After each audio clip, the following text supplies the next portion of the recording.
तो गाइस अब हम लोग बात करेंगे कि हम लोग जो नेशन होता है उसको विजुअलाइज कैसे करेंगे। तो इसको थोड़ा स्लाइड में पढ़ाने की ज़रूरत थी तो इसलिए मैं स्लाइड ले आया हूँ। तो हम लोग कैसे विजुअलाइज करते हैं किसी भी नेशन को। तो क्या हम लोग बात करें कि how does one go about a face to a nation. तो एक नेशन को, एक कल्चर को हम लोग फेस कैसे दे सकते हैं। तो इसकी हम लोग पेंटिंग बना सकते हैं, उनको लोग गाने बना सकते हैं। जैसे ये आपको पिक्चर में कहीं के प्रिंस दिख रहे हैं आपको।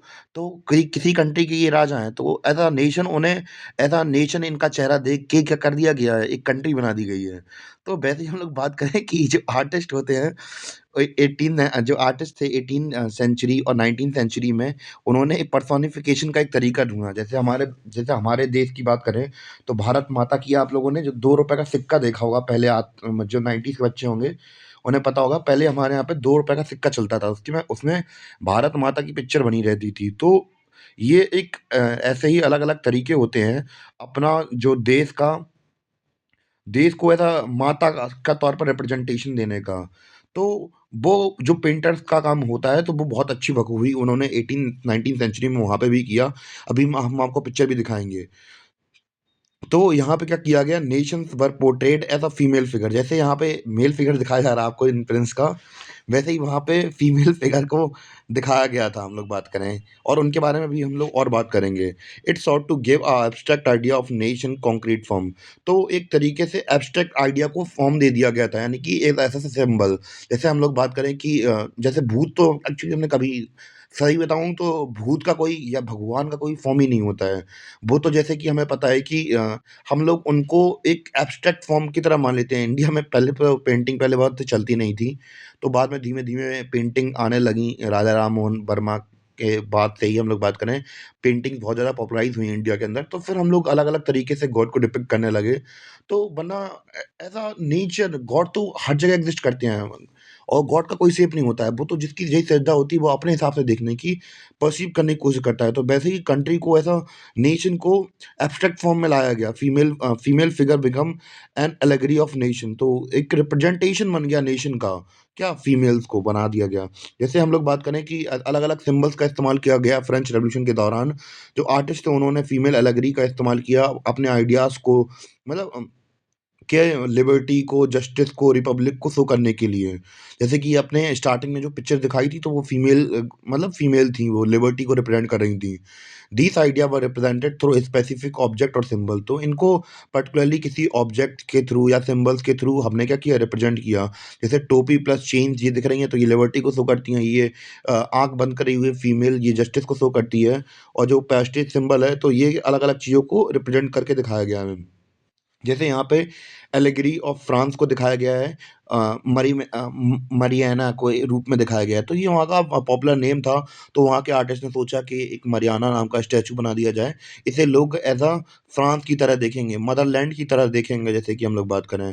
Underline the idea of people nation. तो एक नेशन की तरह इन्हें रिप्रेजेंट कर दिया गया। तो आप लोग ऊपर इनके सर के ऊपर हेड देख रहे होंगे, जो अभी हमने बात की।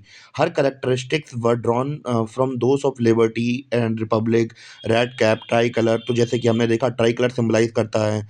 तो ऐसे ही अलग अलग तरीके से सिंबलाइज किया गया है। Statue of marine was erected in a public square to remind the people public of a nation symbol and unity and pursued them identify with them। यानी कि एक स्क्वायर के पास में इनकी स्टैचू लगा दिया गया, जिससे कि लोग ये समझ पाए कि हमने क्या किया, हमने कितनी मेहनत करके अपने देश को यूनिफाइड किया है, और हम लोग एक नेशन की तरह एग्जिस्ट करते हैं। तो इनका सिंबल यही रिप्रेजेंट कर रहा था। तो इनकी जो पिक्चर्स थी, वो हम लोग बात करें कॉइन्स में, स्टैम्प्स में लगाई गई, जिससे कि हम लोग बात करें कि लोगों को ये पता चले कि हम लोग क्या है, एक नेशन कंट्री हैं, एक रिप्रेजेंटेशन की तरह दिखाया गया। जैसे कि आपको यहाँ पे ये दिख रही होगी, जैसे कि हम लोगों ने पेस्ट सिंबल्स की बात की, तो यहाँ पे ये दिखाया जा रहा है वो पिक्चर, मतलब पोस्टेज का। तो इसमें मैंने व्हाइट बोर्ड में इसलिए नहीं पढ़ा क्योंकि इसमें पिक्चर्स का इस्तेमाल ज़्यादा होना था, इसलिए मैंने सोचा कि इसलिए ज़्यादा इंपॉर्टेंट हो जाता है ये। ठीक है? तो जैसे एलेगरी ऑफ जर्मनी बनाई गई, तो जर्मेनिया बनाई गई। जैसे अभी हमने फ्रांस की बात की थी, वैसे ही जर्मेनिया बनाई गई। In visual representation Germania crowned oak of leaves as a German oak stand for heroism. तो जैसे कि हम लोग बात करें कि यहाँ पे शायद मैंने एक पिक्चर डाली नहीं जिसमें इनकी एक्सप्लेनेशन लिखा था। पहले मैं बोर्ड निकाल लूँ पहले? तो ये रही गाइस वो हम लोग बात कर रहे हैं स्लाइड। तो जैसे कि ब्रोकन चेन्स क्या दिखाती हैं, कि हम लोग मतलब फ्रीड वगैरह हैं, कोई हमें कोई पकड़ नहीं रहा है। और ब्रेस्ट प्लेट विद ईगल, तो यहाँ पे आपको सीने पास में क्या दिख रही होगी, ईगल दिख रही होगी। तो ये क्या सिम्बलाइज करती है, ये सिम्बलाइज करती है स्ट्रेंथ, शो करती है। क्राउन ऑफ ओक लीव्स, तो यहाँ पे ये ओक लीव्स की क्राउन पहने हुए हैं। तो ये क्या कर रही है, तो ये शो कर रही है क्या, हीरोइज्म को शो कर रही है। स्वॉर्ड का कर रही है, रेडीनेस टू फाइट, यानी कि हम लड़ने के लिए तैयार हैं। तो ये साथ में है, लड़ने के लिए तैयार है।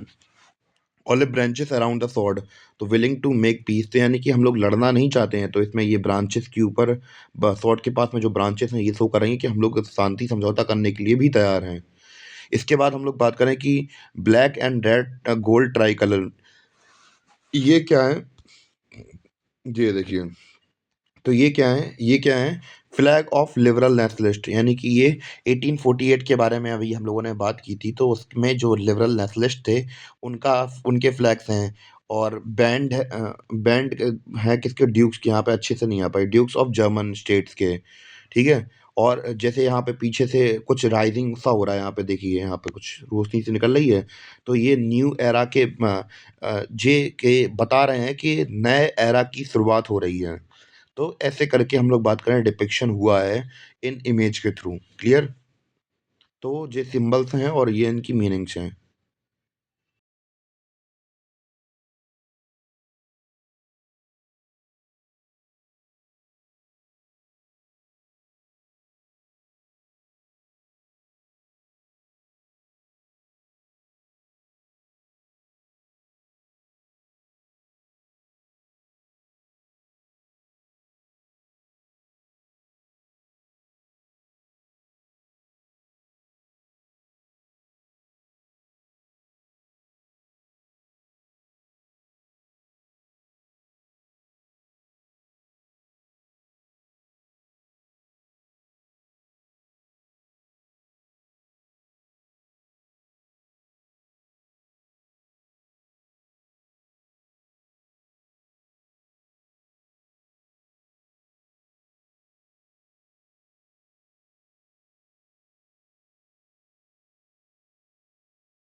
तो अब गाइस हम लोग बात कर लेते हैं नेशनलिज्म और इंपीरियलिज्म के बारे में। तो ये क्या होता है, तो इनके बीच में कॉन्फ्लिक्ट क्या है, यानी कि अंतर क्या है, इनको समझ लेते हैं। By the last quarter of 19th century, nationalism no longer retained its idealistic liberal democratic sentiment, यानी कि जो नेशनलिज्म था, अब इसने जो अपने आइडियलिस्टिक करेक्टर्स थे, सेंटीमेंट था, लिबरल डेमोक्रेटिक सेंटीमेंट था, वो अब छोड़ दिया। अब भैया इसको कैसे समझ सकते हैं, इसको ऐसे समझ सकते हैं जैसे कि मान चलिए कि कंट्री है, ठीक है? एक नेशन की तरह हमने आइडेंटिफ़ाई कर लिया। अब अपने नेशन को ही सबसे बेस्ट मान लेना क्या चीज़ होती है? अपने ही देश को बहुत अच्छा मान लेना इम्पीरियलिज़्म हो जाता है। यानी कि अब भैया जो अभी तक जो हम लोग देख रहे थे, नेशन बन रहे थे, वो दूसरों के फ्री करने के चक्कर में थे कि हाँ, इनको भी फ्री कर दो, उनको भी फ्री कर दें। जब ये चीज़ बहुत ज़्यादा हैवी हो जाएगी कि हम बहुत अच्छे हैं और सामने वाला बहुत गरीब है, कमज़ोर है, तो उसके ऊपर क्यों ना राज करते हैं। जैसे जस्ट लाइक ब्रिटेन, तो ब्रिटेन उस समय उस तक हम लोग बात करें आज़ाद हो चुका था और एक नेशन की तरह बन चुका था। पर हम लोग बात करें जो उसकी हरकतें थी, जैसे कि हम लोग बात करें कि अपने आप को सुपीरियर मानना, तो अब ये इम्पीरियलिज़्म के घोड़े पे बैठ चुका था वो। और जब इम्पीरियलिज़्म के घोड़े पे बैठा, तो अब हमारे इंडिया में आ गया फिर वो। तो इसमें क्या होता है कि कंट्री अपने आप को नेशन की तरह तो एस्टेब्लिश कर लेती है, पर दूसरे कंट्रीज़ को नीचा दिखाने की कोशिश करती है, जस्ट लाइक ब्रिटेन। तो अब उन्होंने क्या किया कि इंडिया को कॉलोनाइज़ कर लिया, इंडिया को लूटना स्टार्ट कर दिया, तो वो अपने आप को सुपीरियर समझते थे। तो यही चीज़ क्या होती है, इम्पीरियलिज़्म होती है। आई थिंक जो बेसिक कॉन्सेप्ट हैं वो आपके क्लियर हो गए होंगे कि nationalistic groups become increasingly intolerant of each other and ever ready to go to war. तो भैया जो नेशनलिस्टिक ग्रुप थे वो अब बहुत इंटॉलरेंट हो गए, यानी कि अब समझते ही नहीं थे, दूसरे सामने वाले को बहुत कमज़ोर समझते थे और हमेशा तैयार रहते थे कि युद्ध आओ जाओ बेटा युद्ध लड़ लें। तो ये था the major European power in turn manipulate the nationalistic aspiration of subject people in Europe of further their own imperialistic aims. तो भैया अब इनके खुद के इम्पीरियलिस्टिक एम्स बन चुके थे। अब भैया इनके अंदर भाईचारा और बंधुत्वता की सीमाएं खत्म हो चुकी थी। तो अगर आप लोग देखें कि 19th सेंचुरी में जितने भी आपको कॉलोनाइजेशन वाली कंट्रीज मिलेंगी, सब आपको यूरोपियन मिलेंगी, एक से बढ़ के एक यूरोपियन। तो एक तरीके से आप इंटरलिंक कर सकते हैं कि भैया हम पे राज किया गया, हमें हमें गुलाम बनाया गया। तो क्यों बनाया गया? तो आपको कारण कुछ यहीं से दिखते हुए दिख जाएँगे कि भैया जब नेशनलिज़्म इम्पीरियलिज़्म में चेंज हो जाता है तो फिर कितना घातक होता है। तो जैसे कि हम लोग बात करें चाइना हो, चाहे फ्रांस हो, इंडिया के ऊपर ही कितनी कंट्रीज़ ने कितना अटैक नहीं किया या कितने रूल नहीं किया, चाहे डच हो, चाहे फ्रेंच हो, चाहे पुर्तगालीज़ हों, या फिर हम लोग बात करें ब्रिटिश हो, चाहे जो भी यूरोपियन पावर्स रही हों, पूरे एशिया के ऊपर रूल किया या दूसरे वर्ल्ड की कंट्रीज़ के ऊपर रूल किया, तो उन्होंने क्यों किया? भैया डोमिनेशन दिखा रहे थे कि हाँ, हम तैयार हैं युद्ध के लिए, आओ लड़ो हमसे। तो ये सारा के सारा सीन चल रहा था वहाँ पे, पूरे यूरोप भर में, होड़ मची पड़ी थी। इसको समझना है तो फिर हम लोग एग्ज़ाम्पल लेते हैं बाल्कन रीजन का। तो बाल्कन हम लोग बात करें एक रीजन है और हम लोग बात करें यहीं से हम लोग वर्ल्ड वॉर 1 की तार जोड़ेंगे। जैसे कि हमें पता है कि बाल्कन रीजन कहाँ पे है, तो ये जो आपको ज्योग्राफिकल एरिया दिख रहा है यहाँ पे, तो ये बाल्कन रीजन है।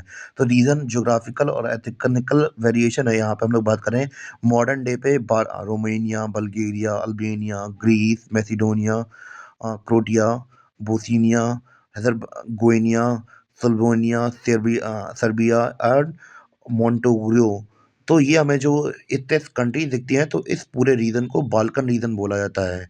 और यहाँ पे हम लोग बात करें स्लैव्स रहते थे, कौन रहते थे? स्लैव्स रहते थे।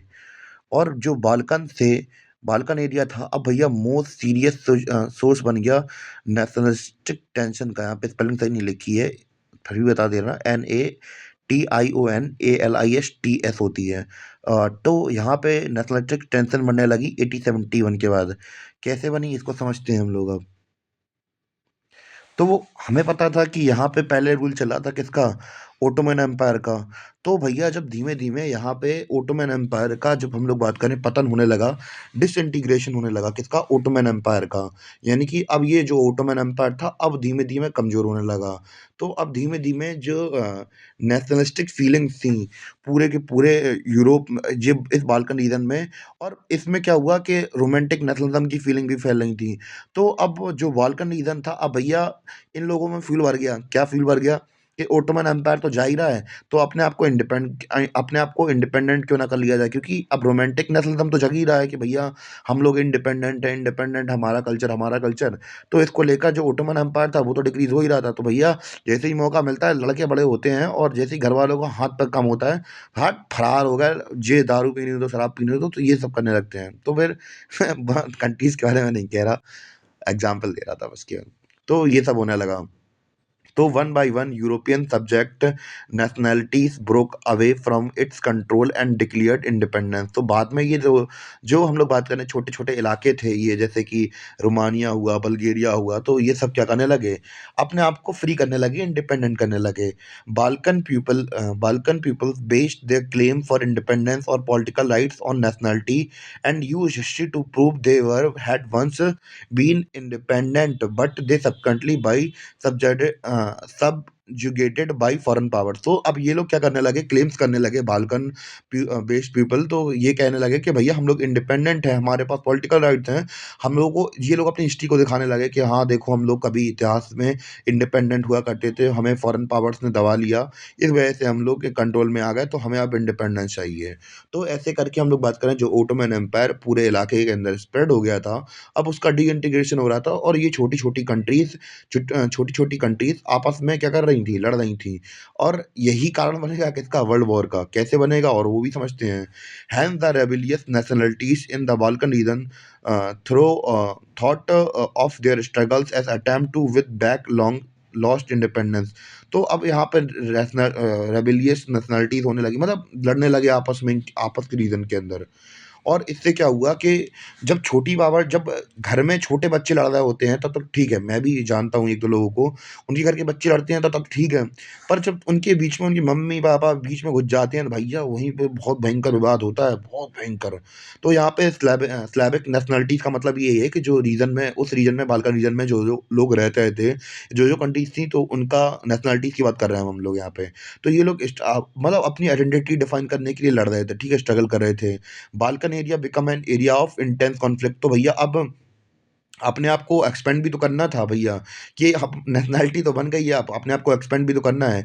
Balkan state were fiercely jealous of each other. तो एक दूसरे से जलने लगे और होप करने लगे कि हमें ज़्यादा से ज़्यादा टेरिटोरियल गेन हो जाए और हम लोग एक्सपेंड करें अपने आप को।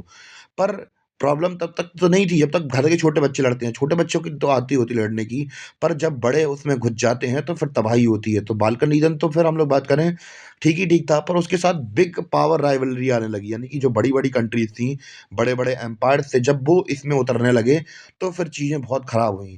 जैसे कि हम लोग बात करें रशिया, जर्मनी, इंग्लैंड, ऑस्ट्रो-हंगरी, तो भैया ये लोग अब पावर्स के लिए लड़ने लगे, बाल्कन एरिया के अंदर अपना टेरिटरी एक्सपेंड करने के लिए लगे।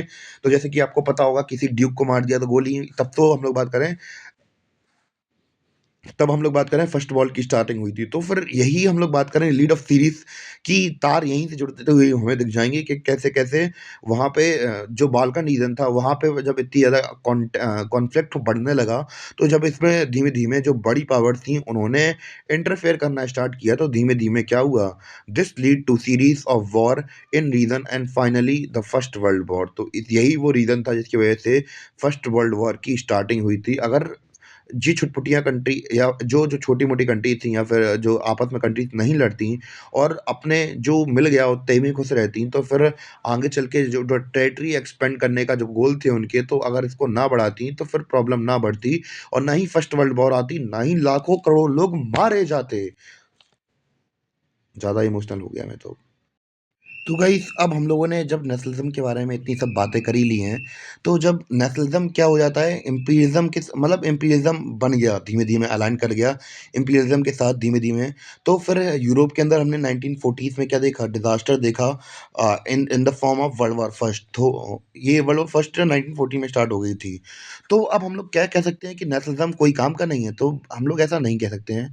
Many countries in the world which had been colonized by European power in the 19th century began oppose imperial domination। तो बहुत सारी कंट्री जो थी, जो कि वर्ल्ड की दूसरी कंट्रीज थी जो कि कॉलोनाइज थी, किसके द्वारा, यूरोपियंस के द्वारा न, तो उन्होंने अपोज करना स्टार्ट कर दिया इंपीरियल डोमिनेशन का, जस्ट लाइक इंडिया। तो इंडिया के अंदर हम लोग बात करें कि अंग्रेज आए और उन्होंने अपना इंपीरियलिस्टिक टेंडेंसी दिखाई इंडिया के अंदर और रूल करने लगे इंडिया के ऊपर।